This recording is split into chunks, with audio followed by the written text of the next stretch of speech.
Good morning. सो आज हम grammar की प्रैक्टिस करेंगे। As you know, the more we practice the more we get perfection. Okay, मतलब जितनी प्रैक्टिस करेंगे उतना ही क्या होगा, पेपर में गलती करने के चांसेस कम होंगे। Okay, so let's start. Find the correct one. हमें यहाँ पे करेक्ट वाला चूज करना है। ओके, पढ़ते हैं। I was asked to stop writing. मुझे क्या किया गया? I was asked to stop writing. ठीक लग रहा है, सही लग रहा है। नेक्स्ट देखते हैं। She denied to go with me. उसने मेरे साथ क्या किया? डिनाई। यहाँ पे डिनाई नहीं लगाएंगे, यहाँ पे क्या लगाएंगे? यहाँ पे लगाएंगे रिफ्यूज्ड। उसने मना कर दिया। डिनाई अलग सेंस में यूज़ होता है, यहाँ पे रिफ्यूज़ आएगा। उसने मेरे साथ जाने से मना कर दिया। Okay, next. My hairs stood on and. Hairs नहीं आएगा, यहाँ पे क्या आएगा? हेयर। हेयर्स नहीं लगाते हैं, हेयर लगाते हैं। Okay, next. I am reading this novel for 4 day. कौन सा 4 डे आ गया ना, तो कौन सा हो गया? यहाँ पे टाइम लगेगा, टाइम आ गया तो यहाँ पे क्या लगेगा? हैव बीन लगेगा। I have been reading this novel for 4 day. हमने इसको प्रेजेंट परफेक्ट कंटिन्यूस में बना लिया। ओके, तो यहाँ पे हो जाएगा I have been reading this novel for 4 day. Okay, तो हमारे यहाँ पे ये वर्ब क्या हो गई? गलत हो गई। तो अब हमारा आंसर क्या हुआ इसके according? I was asked to stop writing. Okay, next देखते हैं। Find the correct one. इसमें भी करेक्ट वाला ही चूज़ करना है। He is ill with fever. Okay, he is ill with fever, सही लग रहा है। नेक्स्ट देखते हैं। He as well as you are guilty. As well as जब आता है तो हम हमारा जो सब्जेक्ट होता है फर्स्ट वाला उसके अकॉर्डिंग लगाते हैं। तो ही के अकॉर्डिंग यहाँ पे क्या आएगा? आर नहीं आएगा। क्या आएगा? ही के अकॉर्डिंग यहाँ पे इज आएगा। ठीक है, next. He insisted me to go there. Insisted, तो क्या आएगा यहाँ पे? ही इंसिस्टेड ऑन, ऑन लगाएंगे। He insisted me on going there, इस तरह से बनेगा ये। यहाँ पे टू प्रपोजिशन नहीं लगेगी, ऑन लगेगी। I offered my thank to him. Thank न लगा के यहाँ पे क्या लगाएंगे? Thanks. I offered my thanks to him. तो हमारा आंसर क्या हुआ फिर इसके according? He is ill with fever, ये ठीक है। ओके, नेक्स्ट देखते हैं। इसमें भी करेक्ट वाला ही सेलेक्ट करना है। I wrote to him yesterday. Past tense है, सेकेंड फॉर्म आ रही है। ठीक है, ये सेंटेंस हमारा ठीक है। I wrote to him yesterday, मैंने उसे कल लिखा। ओके, और देखते हैं। This is the road to go. To go by, by आएगा यहाँ पे। This is the road to go by. Okay, यहाँ पे बाय लगाना है आपको। ठीक है, तब यहाँ पे हमारा कंप्लीट सेंस आएगा। Let us aim to do good. Aim to do good नहीं, यहाँ पे लगाना चाहिए हमें aim at doing. Okay, let us aim at doing good. Aim at आएगा।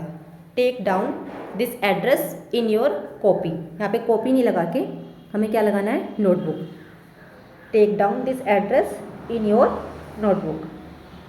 प्रीवियस ईयर का है ये क्वेश्चन, आपको ध्यान रखना है कहाँ पे क्या एरर है, क्या मिस्टेक है। Okay, next question.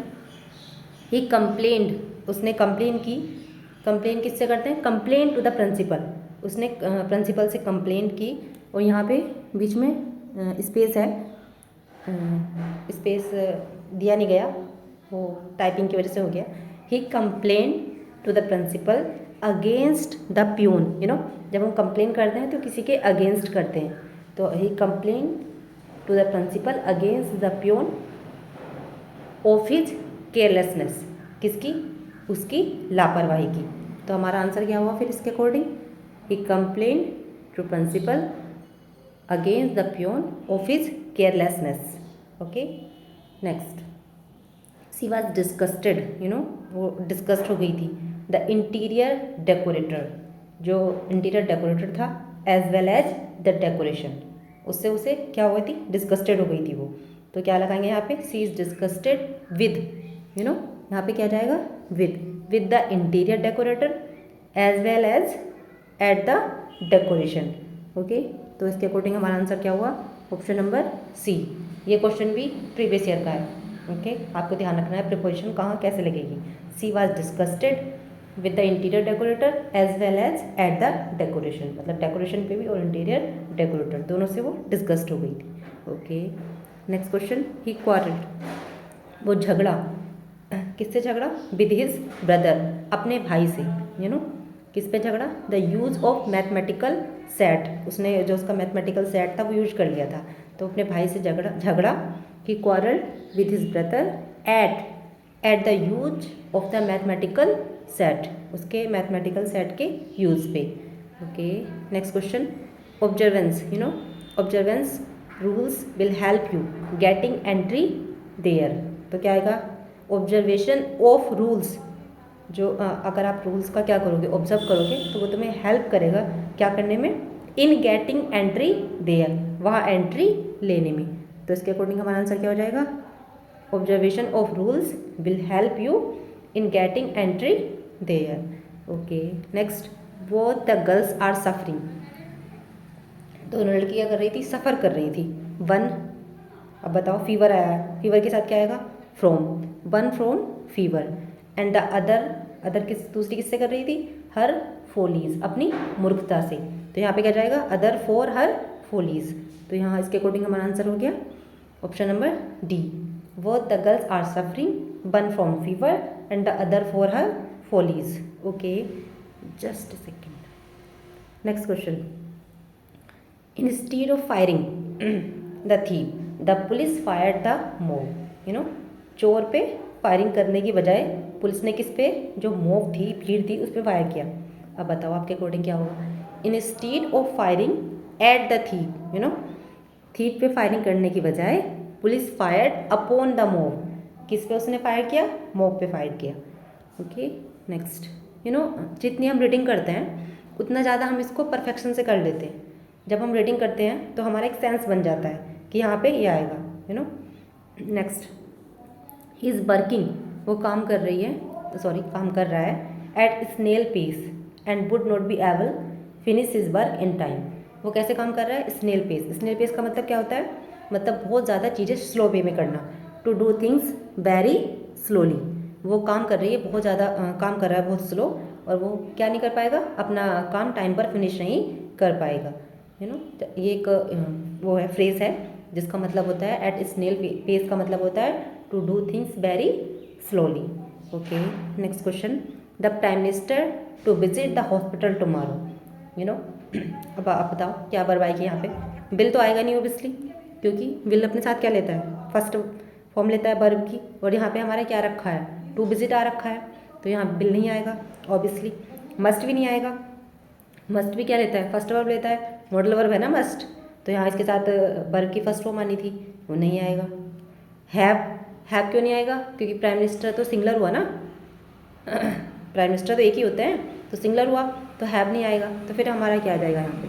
हमारे यहाँ पे आ जाएगा is, the prime minister is to visit the hospital tomorrow. Okay, next, find the correct one, हमें इसमें करेक्ट बताना है। तो बताओ आपके अकॉर्डिंग क्या होगा? ही डाइड बाई वायलेंस, जब वायलेंस से हिंसा से मरा, तो यहाँ पे बाई लगाएंगे, याद रख लो आप, he died by violence. Okay, next, sales representatives, जो सेल के जो रिप्रेजेंट करते हैं, don't lead in normal family, उनकी फैमिली नॉर्मल वाली नहीं होती उनकी life, because their jobs compel, उनकी जॉब उन्हें कंपेल करती है, विवश करती है, दैन टू बी, क्या विवश करती है? उन्हें क्या होने पे? आइटनरेट, आइटनरेट वो लोग होते हैं जो वो भ्रमणशील होते हैं। ओके, जो मतलब कहीं ना कहीं घूमते रहते हैं, जाते रहते हैं। तो जो सेल्स का काम क्या होता है? जो सेल्स वाले लोग होते हैं वो एक जगह तो नहीं रह सकते ना, तो उनकी जॉब उन्हें क्या करती है? कंपेल करती है टू बी आइटनरेट। ओके, आपको याद रखना है, यहाँ से आपको एक नया वर्ड मीनिंग मिला। Okay, next, her display of tears at work, जब वो काम पे रोती रहती है ना, तो उसकी डिस्प्ले है टीयर्स, रोना, डिड नॉट इम्प्रेस, उसने इम्प्रेस नहीं किया हर न्यू बॉस, उसके नए बॉस को, हु फेल्ट, मतलब जो उसके बॉस थे उन्होंने फेल्ट मतलब महसूस किया कि she should try to control her emotion, उसे अपने इमोशन क्या करने हैं? कंट्रोल करने हैं। जो इमोशनल लोग होते हैं उनको रेयरली कोई पसंद करता है। जो हमारी वर्क लाइफ होती है वहाँ पे प्रैक्टिकल लोग को ज़्यादा प्रेफरेंस मिलती है। तो अब आप बताओ कि इसमें इमोशनल के लिए क्या आएगा?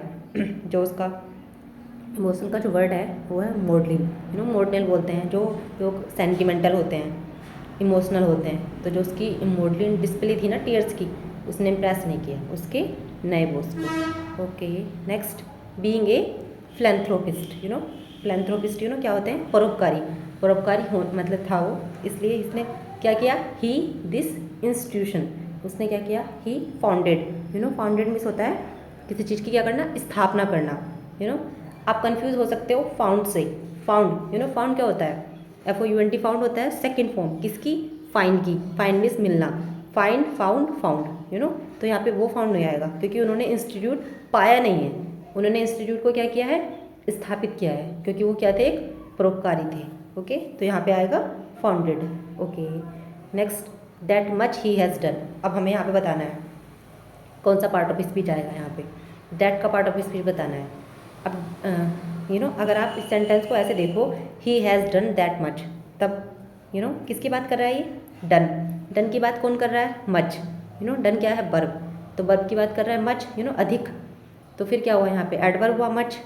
और मच की बात कौन कर रहा है, मच की बात कर रहा है that.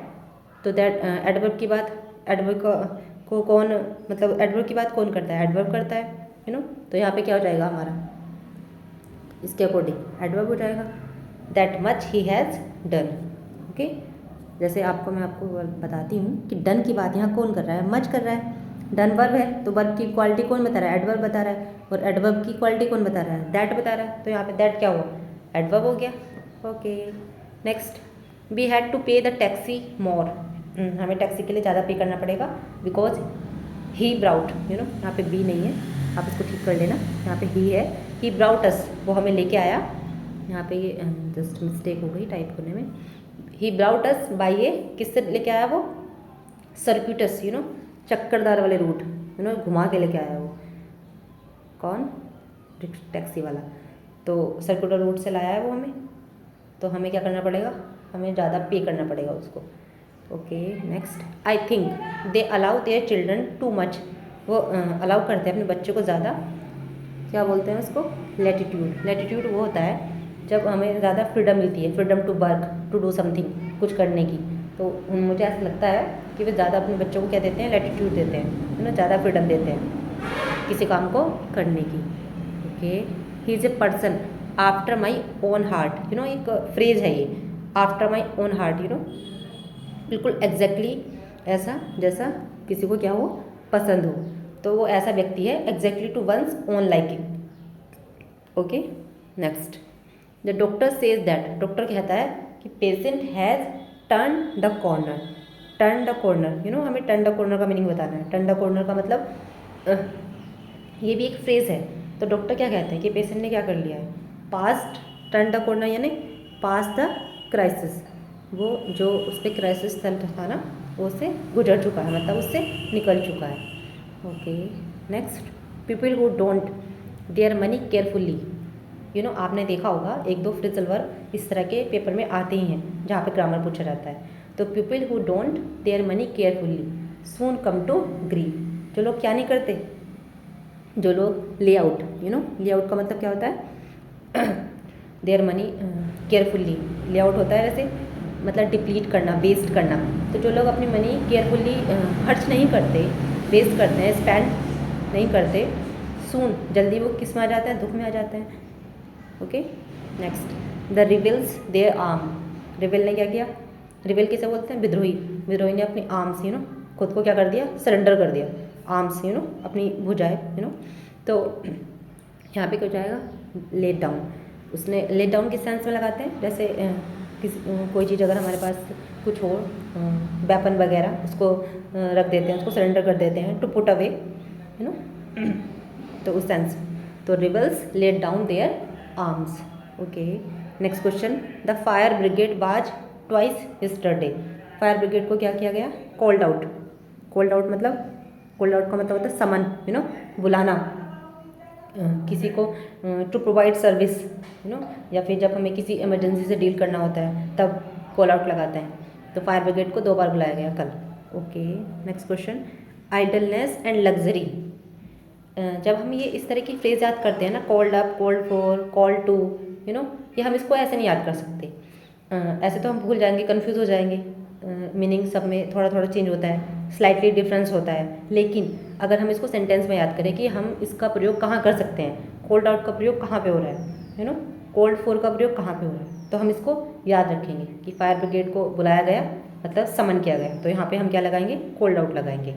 Okay, idleness and luxury, जो आइडलनेस होती है ना, लेजीनेस, और जो लग्जरी होती है वो कहाँ ले जाती है, पॉवर्टी की तरफ, गरीबी की तरफ। तो क्या लगाएंगे, ब्रिंग फोर्थ। ब्रिंग फोर्थ मतलब क्या होता है, प्रोड्यूस होना, यू नो, ये सब हमें आलसपन हमें कहाँ ले जाता है, गरीबी की तरफ ले जाता है।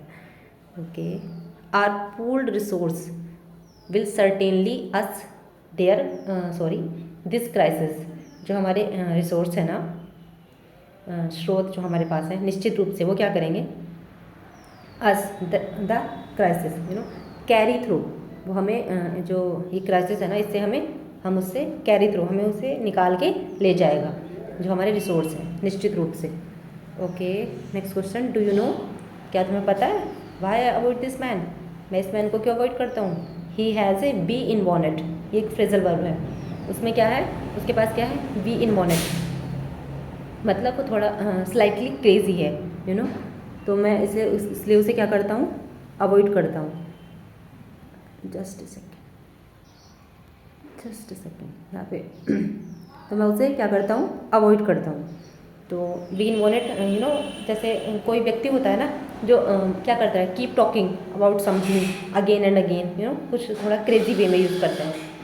Okay, next question, it is difficult, ये मुश्किल होता है, to keep a level head in this days of mounting prices. Okay, तो यहाँ पे आ जाएगा, बहुत मुश्किल होता है to keep a level head, you know, अपना हेड का लेवल मतलब ऊपर रखना, तो आप समझ सकते हो इसके अकॉर्डिंग क्या हो जाएगा, रिमेन कूल एंड कंपोज्ड। बहुत मुश्किल होता है क्या करना, remain cool and composed. Okay, go to hell, बताओ आपके अकॉर्डिंग क्या होगा यहाँ पे, गो टू हेल यहाँ पे क्या हो जाएगा, imperative sentence, you know, exclamatory mark को देख के एक्सक्लेमेटरी पे नहीं जाना है, इम्परेटिव, यू नो, जब हम क्या करते हैं, जैसे हम यहाँ पे क्या कह रहे हैं, वो कर्ज कर रहा है, गो टू हेल, तो यहाँ पे हो जाएगा, कर्ज कर रहा है ना, तो इम्परेटिव हो जाएगा। फाइंड अ करेक्ट वन, अब हमें यहाँ पे करेक्ट वन ढूंढना है, यू नो, कहीं कहीं तो हमें क्या होता है, रूल याद करना होता है, और कहीं कहीं हमें सेंस लगाना होता है। तो एक रूल है कि सेल्डम के साथ नेवर चलता है, तो आपको याद रखना है। तो यहाँ पे सेल्डम के साथ नेवर चलेगा, तो हमारा आंसर हो जाएगा आई सेल्डम और never make a mistake. Okay, last question, let me go, हमें गो बताना है कैसी वर्ब है, यू नो, गो कैसी है, लेट मी गो, ये एक इन्फिनेटिव है, यू नो, आपने सुना है बेयर इन्फिनेटिव विदाउट टू वाला, तो ये इन्फिनेटिव ही है यहाँ पे। Okay, thank you.